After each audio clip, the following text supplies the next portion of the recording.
The Raiders. You ready for today? Oh yeah, baby. Oh yeah, I'm ready for today. You let us off last time, right? Mhm. All right, I'll get right into it today. Um, so the Raiders have definitely had an interesting offseason, as they do every offseason. Some questionable things, I think at least the general population would say are um, fairly interesting moves to make. I don't have a ton of notes from last season. I can't wait to see more of Henry Ruggs next season. I really liked him coming out of the draft. I thought he was an extremely exciting player.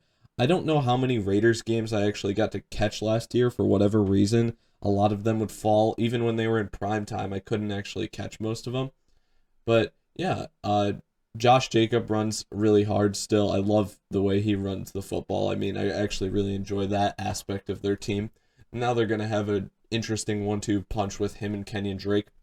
I wonder if Hunter Renfrow is actually a good slot receiver or this team just wants him to be good because they seem like they should upgrade their receiver position more than they do and they just like don't feel like it for whatever reason. So I don't really Mhm. know what's up with that. Maybe Hunter Renfrow's actually good, but it just seems a little funny.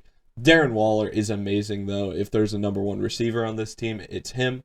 Derek Carr plays a better game than I want to give him credit for most of the time, but he will never be in that elite range where he like really puts his team like in a crazy upper tier of teams because he just doesn't have that X factor pop to him that other guys have.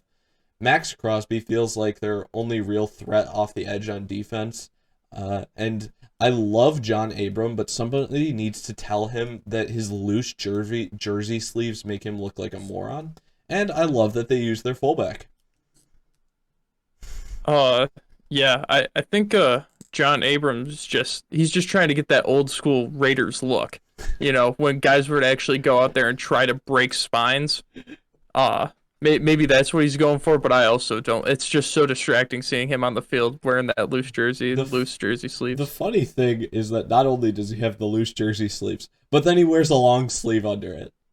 Mhm. It's like like week 3 in New England. It can't be that cold. It's not like it's like 40 degrees yet.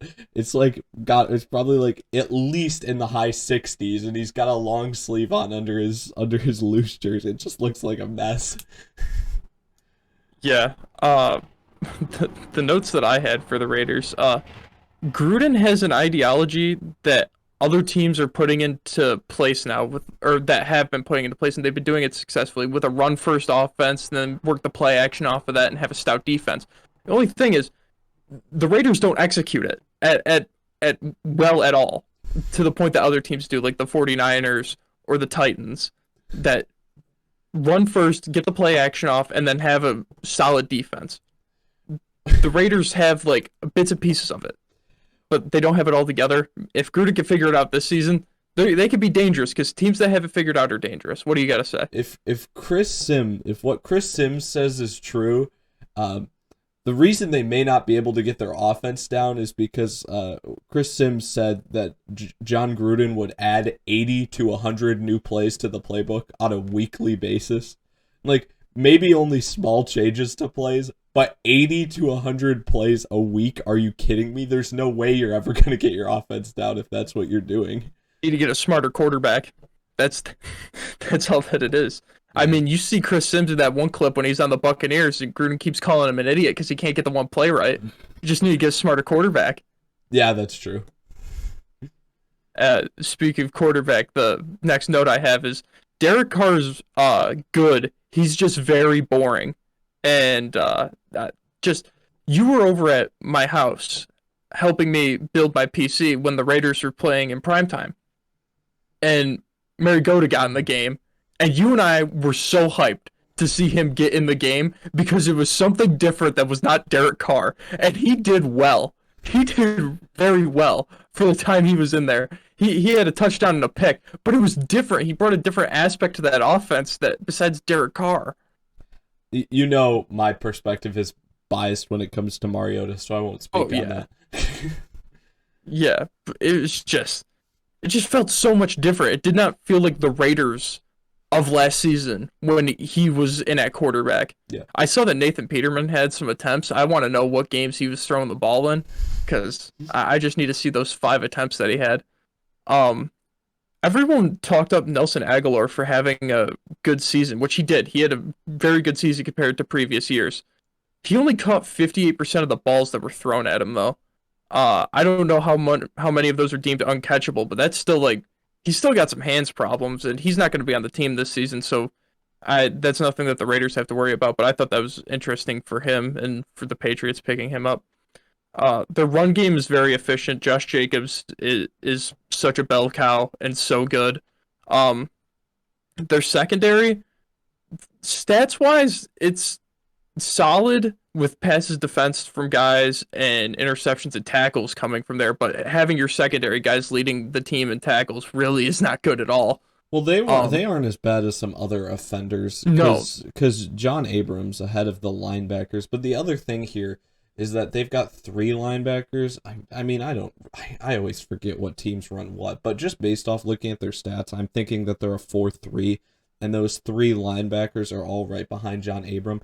It's not atrocious because we've looked at other teams where like the top three tacklers are DBs. The other thing here is that if you're a 3-4, you usually have most of your tackles go to your two middle linebackers. Since you're a 4-3, you have three linebackers roaming and the tackles get split between them more evenly. It's really not that bad because there's, like I said, there's other teams with like three DBs and it doesn't even matter what the scheme is. If your top three tacklers are all DBs, that's atrocious. But right yeah. behind Abram, there's three linebackers, so it's okay to me. hmm but their secondary, the guys rack up stats there, which is nice to see. I mean, for as lackluster as they were last season, the guys were racking up stats, and that's good for them. Good come contract time. The D line production is not ideal, but Max Crosby is a stud. He really came onto the scene this last season. Yeah, that's all that I got. I thought he had a better rookie year, to be honest. Mm, TFL, I think TFL, he may have improved TFL wise, but I think he may have actually had more sacks in his rookie year. If this was his second year and the previous year was his rookie year, I think he may have had more sacks. Yeah. Derek Carr, 4,103 yards, 27 touchdowns to 9 interceptions. I really like that touchdown to interception ratio, actually. Getting kind of closing in on 30 touchdowns and less than 10 picks. That's good to me, especially considering like that I feel like this team is definitely not afraid to like run the ball near the goal line. I think that's a good mhm, ratio for Carr. Jacobs had 1,012 touchdowns. Darren Waller had 107 catches for 1,196 yards and 9 touchdowns. That's really good. Of course, mhm. like we said, he's like the number one receiver on this team. Renfro caught 56 balls, which was second on the team. No one else caught more than 48, even though Aguilar went for a decent number of yards. Um, Hunter Renfro and punt returner is, well, why? I don't know. And then not much better situation at the kick return department, but it wasn't Renfro returning it. Get They some have Ruggs back there, but they have Ruggs back there, and yeah, that's what makes it interesting. yeah, get some explosion out of it. I actually didn't even look at the names for kick returners because I just saw that they had like 4 or 5 guys that did return hmm kicks, and I was like, okay, they don't know what they're doing there either. Jeff Yeah. Heath led the team with 3 interceptions. He's unsigned at this point. Trayvon Mullen, 14 passes defended. Cleveland Farrell, first on the team with 2 forced fumbles. Max Crosby, 7 sacks. 86 tackles for John Abram. Big fan of him. And they really blew up that safety room after I praised it last offseason. They just screwed everything up there except for John Abram. Then the 3 linebackers were all right behind him, as I said, in tackles, and Crosby had 14 TFLs.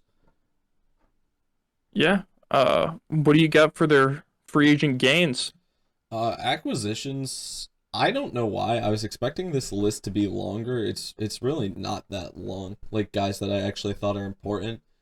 Yannick Ngakwe, Kenyon Drake, John Brown, Solomon Thomas, Casey Hayward are the 5 guys that I wanted to point out in their guys they brought in. Unique, it's such an interesting group they have here. Unique Ngakwe, obviously kind of a guy who's fallen off, but I think they're still paying him like 13 million a year, but it's a short deal. I think all of these guys actually got short deals with them, which is not necessarily something I dislike. It's just the guys themselves are kind of interesting. Then Kenyon Hmm. Drake has been pretty good for Arizona, but that's the most efficient run game in the league because no one expects them to run the ball. I'll be interested to Hmm. see what happens with him when people know they're going to run the ball with him in the backfield. And he kind of I don't know why. He was a guy that I complained about before. I think in one of our other episodes about getting paid a lot, but actually it's only 5.5 million a year, which I can accept, especially when it's a short deal. If you want a guy for a short term deal and you want to give him more money to entice him to take that shorter term deal, I'm fine with that. That's not too bad. I thought it was a lot more than that actually. John Brown, a guy from the Bills that I'm I think is a good signing for them. I'm like a little butthurt that he got pulled away from our team because I don't really know why we did that, but oh well. Solomon Thomas, interesting just because of like the talent that like potential we think he could have, and Casey Hayward, just a name that we know pretty well at the cornerback position, but he's 32 years old. I don't know when the drop off in play is really going to hit him. I would say that it kind of already has, but yeah. Uh, some signings that extra signings I have down are Nick Martin, center from the Texans that they picked up that got cut. Quentin Jefferson, another defensive lineman from the Bills. Well, just another defensive lineman. It's another guy from the Bills. They got Willie Snead, which is weird because I still thought Willie Snead was on the Ravens, but he's on the Raiders now. I mean, he could fill that Aguilar role of just guys that everyone thinks are like, it's Willie Snead. And then Carl Joseph because they cannot get enough safeties. They cannot get enough of them. They signed Carl Joseph? Yeah. Good lord. I didn't realize they did that. Man, am I confusing Carl Joseph with somebody right now? Did Carl Joseph used to be on the Raiders? He was on the Browns this last season. No, I know, but was he on the Raiders before that? We can I'm find out. I feel like I'm confusing him with someone else but right now, but at the same time it feels like he was a Raider at one point already. Yeah, he was drafted by the Raiders in What 2016. what the heck? They traded him. He was the guy last year. Okay. I didn't know they got him back. Whatever. This team is a mess though. That just like proves like I'm pretty sure they traded him and then they signed him back. What the frick are they doing? Guys, they lost. They traded Gabe Jackson, Rodney Hudson, and Trent Brown. I have no idea why you would just blow up your if you're gonna blow up your entire offensive line. I mean, doing it in the same season is just really weird to me. Like not like slowly easing it out, maybe two guys at a time. Just three starters. Blowing up one of the best offensive lines in the NFL Yes, last season. especially when like going into this offseason, we talked about like being able to like literally construct a beautiful O line because of how many O linemen were getting cut, and then they do this crap. And on top of that, I mean, one of their other starters is what's Richie Incognito, 39 years old? Like Something like that. He's up there. how much longer can he play? You're really trying to have like a bunch of like kids that don't know anything out there playing on your offensive line sooner rather than later. I don't love the idea of having five rookies at O line. I mean, and that's what it feels like they're going to be doing soon enough. They lost Devontae Booker, who had decent yards for them. Nelson Aguilar, we talked about. Raekwon McMillan left. That's a name more than actual play. Tyrell Mhm. Williams, he's a guy whenever he's on the field I'm pretty impressed with, but injury issues obviously hurt him. Tack McKinley, once again, a name we know, but kind of lacking production on the field. Eric Harris, who remember I really liked, but he didn't have as great of a season, and Jeff Heath did, but he's just still a free agent now that they didn't sign Vic. And Vic Beasley, kind of similar to Tack McKinley, but he's been more productive than Tack McKinley has. He's unsigned still as well. Yeah. Guys that you missed that I had Jason Witten, he retired, and Lamarcus Joyner signed with the Jets. So just Yeah, ah, it, this it's just so strange. This team is very, very interesting. I mean, oh, and that's it only gets more and more interesting once you look at the draft too. yeah. Their draft is just something to marvel at. Okay, Alex Leatherwood. I liked this guy, even maybe late in the first round, which was better I than did too. other teams had him. But they needed to trade back to pick him. This was dumb to pick him this high. That's the first thing we'll say. Then we go to Trevon Moehrig, who we both we say the safety class is absolutely tremendous, and somehow if there was one guy that was decided by everybody else or just like voted on, like if you took a poll of every NFL fan that was like paying attention to the draft beforehand, somehow he probably would have came out as the number one safety when you looked at the rankings for everybody. And that's not the idea either of us had at all for him. So I really hate that concept. I don't love this pick at all. And just I don't know. It's other people are going to probably say that's a good pick for them, but it's really not a pick that we're in love with, especially because of like how many decent safeties we actually thought were in this draft. Especially, I don't know if I was more than you, but I mean, I definitely thought that there were plenty of good safeties in this draft. Oh yeah. Malcolm Kuntz is an edge player. Actually, can use a variety of moves off the edge and forces fumbles. This is probably the only pick they made that I can say I actually like. So that's a good thing. But then Divine Diablo is another. They picked three safeties, three guys coming out of college as safeties. Every single one of them. My number one safety was available in the 6th round. And I think even though you didn't like my number one safety, I think most of my top 5 guys, most if not all, were available like when this Divine Diablo pick was made. And this is the second safety they've taken. And neither of these guys were more than like what in my top 8. Like they weren't like top 7 of my safeties off the board. And then they even screwed it up more by going Tyree Gillespie after him because he wasn't on there either. But Divine Diablo's playing linebacker. I said I loved this safety room last year prior to the season. Then they immediately turned around, traded one of the guys from the safety room that made me say I liked it so much, and let 2 other guys this offseason walk, so it doesn't make any sense. And now they're trying to replace it with these guys, and I don't think that any of these guys that they drafted at the safety position are particularly remarkable. I guess Moehrig was the guy that I had at 8, I think, but he still wasn't that impressive. Like, he wasn't a guy that I wanted to use a high pick on at all, even a second rounder, much of. And it's just like I can't believe that it seems like they took so many safeties and yet they didn't pick one that I liked. Nate Hobbs is the next guy they took. He's a corner. The thing was, when I looked him up, I couldn't find much on him at all. So he seemed decent, but I only saw like a minute of stuff on him. Jimmy Morrissey, fine late round interior O lineman. I mean, they traded 3 starters and replaced them with a 7th round center, I guess.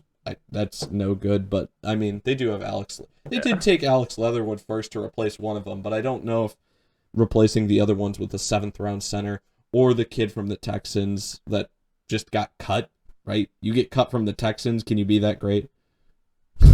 I mean, J.J. Watt got cut from the Texans. That's true. I think it may be a slightly different situation here. But maybe not. Maybe you're right. Maybe he'll be great. Yeah, me running through the draft here. The Alex Leatherwood pick is such a rage. You and I both agree on that. I had him going in my mock 30th overall, like late first, and people are saying that he shouldn't have even gone the first. I can't agree with that. He's a good talent. He's a good offensive lineman, but in the middle of the first, when you can easily trade back and pick up some more picks and still get the guy that you want, jeez, Mayock just needs to go back to working for the NFL Network. Like, his last couple of drafts are some head scratchers. Trevon Moehrig, all that I wrote for that pick is just so many better safeties were available there. You and I were both not high on him, even though he was the consensus number 1 safety for almost everyone else. So many other guys jumped off tape at you when you're looking at him, and he doesn't. He like he makes routine plays look routine. And if that's what the Raiders want, fine. But it just doesn't seem like a Raiders pick. Raiders want guys that hit hard, run fast, make plays. And he just, I don't know, doesn't do a lot of that. Malcolm Kuntz is the next Khalil Mack. Best defensive player to come out of Buffalo since Khalil Mack. And it's only fitting that he goes to the Raiders. So when John Gruden retires and then comes back out of retirement in like 7 years, he'll then trade Malcolm Kuntz to the Bears for a load of picks that will then be wasted. Yeah. You know what's Divine funny? Diablo. You know what's funny though? What? Quickly, sorry. Just because you reminded me of it with what you said there, is like we go back and we're talking about this team. Every time I talk about this team, like because I'm like expecting them to do something ridiculous. I don't know why. I always give them the benefit of the doubt. Like they're gonna make the crazy decision, but they're gonna make the right crazy decision. And then we always see their actual crazy decision, and it's like so stupid. Cause right, I think in my mock, like I gave them Ifutu to play linebacker, because I mean I thought that was ridiculous, but I thought it could work. Instead, they go like 4th round Divine Diablo safety to play linebacker. I just don't get it at all. I'm sorry. Continue, because you're on to Divine Diablo now. Yeah, for Divine Diablo, in my notes pre-draft for him, I said this guy should definitely play linebacker at the next level, and that's what the Raiders are going to do with them. But my only note that I have here is just yup, because that's just the Raiders pick right there. Yup, let's blow up our safety room, draft 3 safeties, and then make one of them play linebacker, and also the name Divine Diablo. It's just a Raider name. The name's awesome.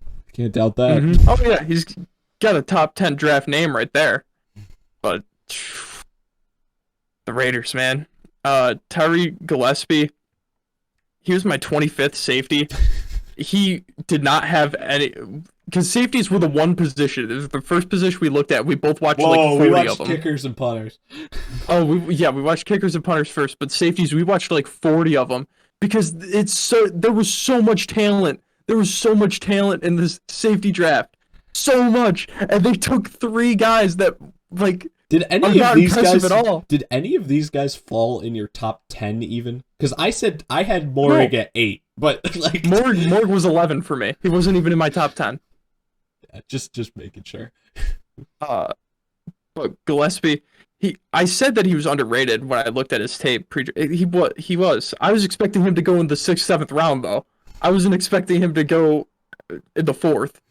He has no interceptions in his college career. He has very little stats. I think he opted out last season. What are the Raiders doing? What are they doing? I don't know. Nate Hobbs is another what are they doing pick just because I couldn't find any tape on him. I found a 1-minute Instagram clip from Illinois Athletics that he looks like he hits hard. So there's that, but I couldn't find anything on him. And it's not like we're draft insiders and we have like hours and hours of tape available to us and that we're going to spend days seeking that tape out. So you have to work with us. We have to work with what we have. And it's just so confusing. It's so confusing. Yeah, no. There was more tape on Jimmy Morrissey, the 7th round center they took, than there was on him, Nate Hobbs. It doesn't make any sense. I mean, maybe we should be happy because at least, well, actually, I didn't check the college for Jimmy Morrissey, but as long as Jimmy Morrissey was D1, we should just be happy that every player they selected did go to a D1 school.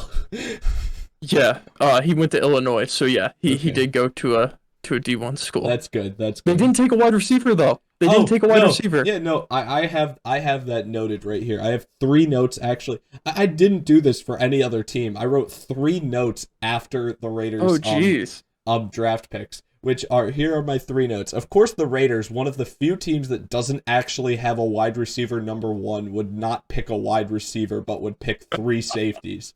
Then I said, I'm not kidding. I think this team literally takes a sniff of coke before every decision they make. And then my last question, this is a question. Will Carr beat Carr's sack record? That's possible.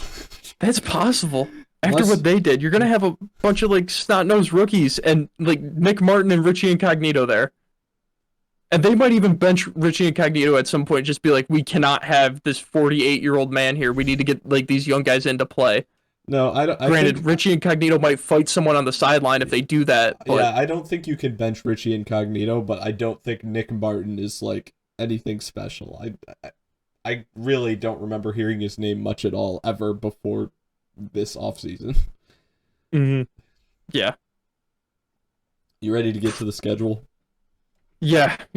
Let's get to their schedule. Their over under is 7 wins. All right, we'll start there. Monday Night Football, Baltimore. We like Baltimore as a favorite in the AFC. Let me be straight with you, Raiders fans. I do not like Las Vegas as a favorite in the AFC. Okay, let's just put it that way. Even though Baltimore's probably going to be a wild card team because Cleveland's looking pretty good right now. They're still going to be battling for that division.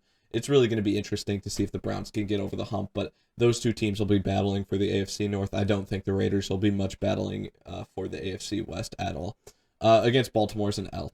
Week 2 at Pittsburgh. I've been pretty generous in how many losses I've been giving to Pittsburgh. I'm not giving Pittsburgh a loss here. I'm giving the loss to the Raiders. I think the Steelers still, they're going to Heinz Field too. They got to travel east. That makes it slightly harder, but I mean, still, I just like Pittsburgh better than Las Vegas at this point. Miami's an up-and-coming team. Miami closed the season off pretty well last season, minus the Buffalo game, week 17. So I think they're going to be looking to be pretty good, while the Raiders are downtrending. That is still an L for the Raiders. They're starting out 0-3. Week 4, I kind of bashed on the Chargers in the Chargers video, at least in terms of saying I wasn't as impressed as I thought I was going to be, but still think they're uptrending, Raiders downtrending, L to the Chargers. Chicago Bears. Every time we talk about the Bears, we have to mention that we hope Justin Fields is playing by this point. But even if Justin Fields isn't playing at this point, Khalil Mack may just like go wild just to like screw with the Raiders, and yeah, I'm giving that to the Bears as well. Don't worry though, 0-5 start. Here we go. We get on a little hot streak here. We go to Denver. We're making the assumption that no quarterback movement has happened here. If Denver gets a quarterback, their record's going to be even worse than this. But I'm giving the W to the Raiders. Week 7 against Philadelphia. Once again, Philadelphia's got a pretty bad roster. I think they can win that game against Philadelphia, and actually maybe even fairly easily. Week 8, they have a bye. Week 9, they play the New York Giants. I do not like the Giants much at all. I'm giving the W to the Raiders here, and they actually get on a 3-game win streak. Problem is their luck doesn't continue with like such soft opponents. In week 10, they finally get their first game against Kansas City. They get on a little hot streak here, which may at least help them sell this game, because it looks like this game is occurring in prime time, at least for the time being, because it's a 5:20 p.m. PST. So I think that's going to be 8:20 East Coast time. Yeah, but still, I think that's an L. I don't even know if that game will be that close. However, they have played Kansas City close in the past. Week 11, they get Cincinnati. They're at home here, so I gave them the win, but Cincinnati could beat them as well. Week 12, they play at Dallas. I think Dallas, I don't think they'll be able to keep up with Dallas's scoring. You know, they kind of did well against, they kind of surprised me with how well their offense moved the ball against Buffalo early in the season, because, you know, whenever you play the Bills, it's obviously a game I get to watch. But I don't know if that continued for them all season, and I'll say that the Bills' defense looked pretty bad early in the season often. Yes. Washington football team, this is a team that we're higher on than I think we're higher on than a lot of people. So we like Washington a lot. We're going to let Washington win that game at Kansas City. Once again, they may play them close, but Kansas City's definitely a better roster. Maybe, but I mean, divisional games are fun. You can win any divisional games anytime. Oh, yeah. Oh, yeah. Week 15, Cleveland, at Cleveland, L there. Cleveland's got a great roster. Week 16, the Broncos. This second game's at home. I gave them the first game on the road. I got to give them the game at home if they get the one on the road. Then week 17, they play the Colts. I think that's an L to the Colts. I think the Colts have a better overall team. Especially, geez, you want to talk about their like D-line and defense going against that O-line now. That's going to be rough on the Raiders. And week 18, they play the Chargers. So, once again, I think they'll lose to the Chargers again. This one's at home. Maybe the Chargers don't have anything to play for at that point. I mean, obviously, with how the games have went prior to this, the Raiders have nothing to play for, but I think that's probably going to be an L as well. So 5-12, that's 2 games under the over-under of 7 wins for me. I don't know. I don't know if I want to bet this one. I mean, I'm not going to bet any of these, but maybe it's a better option than some other over-unders that like were actually falling right on the dot for wins losses. Maybe I'd bet an under, but the only thing that I have to say about this team for my notes for them as like a final conclusion is if John Gruden loses his job, I'd be happy to see him back in the booth to tell me who the Gruden grinder is. Yeah. I need him to show me the turkey hole, spider 2 wide banana. I just need all of it back. Yes, I do. All right. We're not too far off with what we both think here for the Raiders, but wins are in different spots as L's are in different spots as, and Okay. Week 1, home against Baltimore. That's an L. Just the Raiders usually pull some magic out early in the season, beating some teams that they shouldn't beat. Baltimore's not that team. Week 2, however, at Pittsburgh, they're going to beat them somehow. I don't know how. They're just going to beat them. They beat the Saints week 2 last season. They're going to beat Pittsburgh here. This team started out hot, 2-0 last year. Yeah. Pittsburgh, I mean, they're a worse team than they were last season. Yes. They're better than the Raiders. They seem beatable to the Raiders. And that just seems like a game that the Raiders are going to take because the odds are fully stacked against them of, we have to travel to the other side of the country and play the Steelers, who were a playoff team last season. Oh, well, we just lucked into a win here.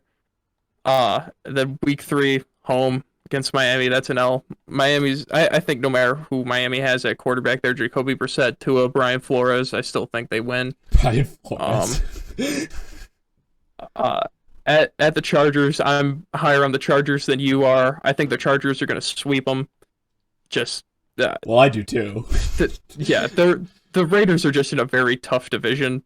Like, they're guaranteed to get swept by 2 teams. It's just... I mean, tough. But they're the Raiders at the same time, so they guaranteed to get swept? The Raiders have Arrowhead's name for some reason. So, I mean, they might split it with KC. And then it gets swept by the Broncos. Yeah. And Drew Lock will still be the starter for the Broncos. Yeah. They take an L at the Chargers. Home against the Bears, I fully agree with you, no matter who the quarterback is here. Every week we've been saying, hopefully Justin Fields is the starter for them, but I think even if Andy Dalton or Nick Foles is the starting quarterback here, they still will lose because Khalil Mack is going to have a field day with that, whatever you want to call it, offensive line that they've now assembled. At Denver, I think they take an L to Denver here. I know that the way you've been evaluating Green Bay is, Rodgers is going to be gone. I'm thinking, well, where's Rodgers going to end up? I mean, Denver's probably going to be the spot. My opinion changes on it on a daily basis. It's really tough to assume here that Broncos are going to land a quarterback, but I still think away at Denver, I think Drew Lock can beat the Raiders. He has more offensive weapons than the Raiders have a bunch of defensive backs. Can any of them line up and play well against the guys that the Broncos have as weapons? That's the question. So I think that's an L against the Broncos. Philly, home against Philly, that's the W. That's a W right there. Raiders are just a better team, not by much, but they're a better team than Philly. I think it may be by much. Philly's rosters. Yeah. Kind of suspect. But a team that they might not be better much than, the Giants. This is the game where they have to travel to the other side of the country and then they lose. They're not going to lose to Pittsburgh, but they're going to lose to the Giants somehow. They're going to find a way to pull it off. Danny Dimes is going to run for like 250 yards or something. the week 9 games are all the Sunday week 9 games are on my birthday, so I just hope like that day, every team we think's gonna win just loses. I hope it's just all backwards. Yeah, that would be great. And then week 10, home against Kansas City. I mean, big part of me really did want them to I wanted to give them a W against Kansas City. I just can't do it. I just cannot force myself to do it. Will it happen? Maybe, but No. I cannot. I'm half expecting you to be like, I'm not giving them the W against Kansas City in this game. Just wait. The later game, yeah, they're gonna win that one. Yeah. But when they're at Kansas City, yes. Home against Cincy. These are two teams that might be on the same exact level ish. I mean, Burrow's a better quarterback. That might give him the edge there, but it's at Vegas, so I gave them the W there against the Bengals. At Dallas, Dallas is a better team. They have more offensive firepower, and it's been proven in the NFL. I mean, except the Super Bowl, but this isn't the Super Bowl. This is the regular season. That offense beats defense in the regular season. So Dallas gets the W. I'd say that's like the truth 90% of the time. Mm-hmm. Against Washington, now this is the exact counter of what I just said about the Dallas game. Washington has a phenomenal defense and a phenomenal offense. Yeah, well, yeah, if Heineke's there. But they're gonna eat Derek Carr alive that game. They're gonna run through all their quarterbacks. Daniel Carlson's gonna be playing QB by the end of that game. Could you imagine if this was the week 1 game? Could you imagine if that new look Raiders O-line had to figure things out week 1 against Washington? They're lucky it falls this late in the season.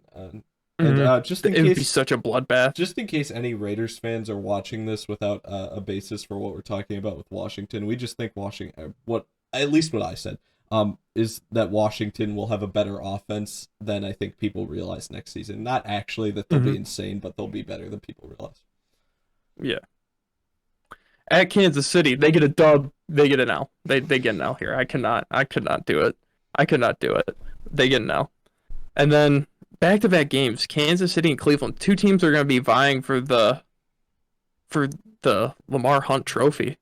It's rough on them. They're going to get 2 back-to-back L's. Home against Denver. I gave Denver the sweep here.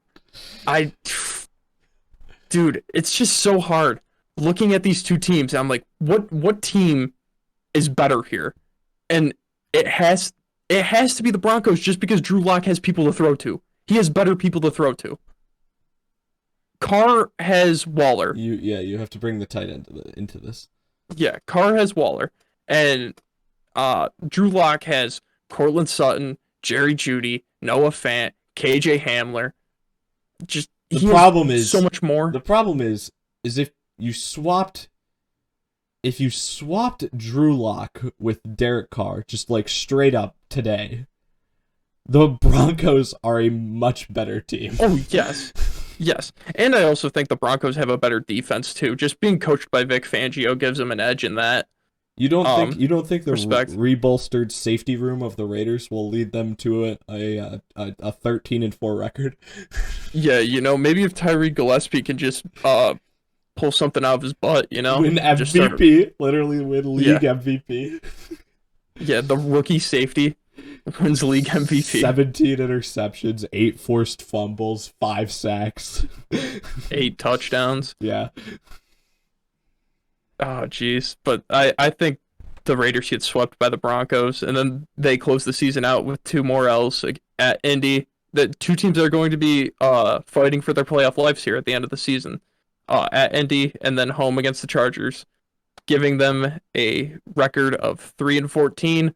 But I would not put it past the Raiders to end the season 8-1, just because they have a knack for winning stupid games and losing stupid games. Not anything like the Cardinals, where the Cardinals just play to their competition, so they lose to bad teams and beat good teams. The Raiders just pick and choose what games they want to look like a top 5 team in. Yeah, it's random. So their offense was top 5 in the league last year. How how much worse are they now that they basically have no offensive line? It has to be bottom Does it because that drop them? offense was top. But like The they offense was put up top five such. because of the offensive line. I wanna. I mean, I think I agree with you, but at the same time, like they're still one of those teams that Oh, has like I a completely agree. super like simple scheme in terms of the scheme will always get them some yardage. Hmm. And I don't know. I think they'll still be on the cusp of like a top 10 offense, but then like the defense just like they aren't going to be that great of an offense that it'll be able to make up for like just a mediocre slash lackluster defense. Like it's Yeah. at best they're going to be like a middle of the road team. There's no Hmm. I will say there's like almost no way in my mind that this team is like any way uh like an AFC contender or even like if they made it to the divisional round, I'd be shocked. I'd be shocked. Hmm. If if they had more offensive firepower, I could see me giving them a record similar to what I gave the Falcons. Because the Falcons, I gave them an 8-9 record. Just because they have the offense that will keep them in games, and it's like we don't even have to worry about the defense because we could probably go score for score with teams. The Raiders can't do that. Yeah, They because have enough to have a couple solid drives, but eventually it's going to get stalled out at some point. when you run the ball on first down and Josh Jacobs gets tackled for a 3 yard loss because you have no O lineman, and then you drop back and there's an immediate pass rusher in the face, and now it's 3rd and 20, and you haven't even done anything yet. It's like, oh crap. Oh, you're telling me we shouldn't have gotten rid of some of the best offensive linemen in the NFL for Yeah, pennies on the dollar yeah, because it got leaked that we were going to cut them anyway. So when we tried to trade them, all that we got was fifth and sixth round picks for them. yep. All right, you all set? Yeah, I think we could cut this here.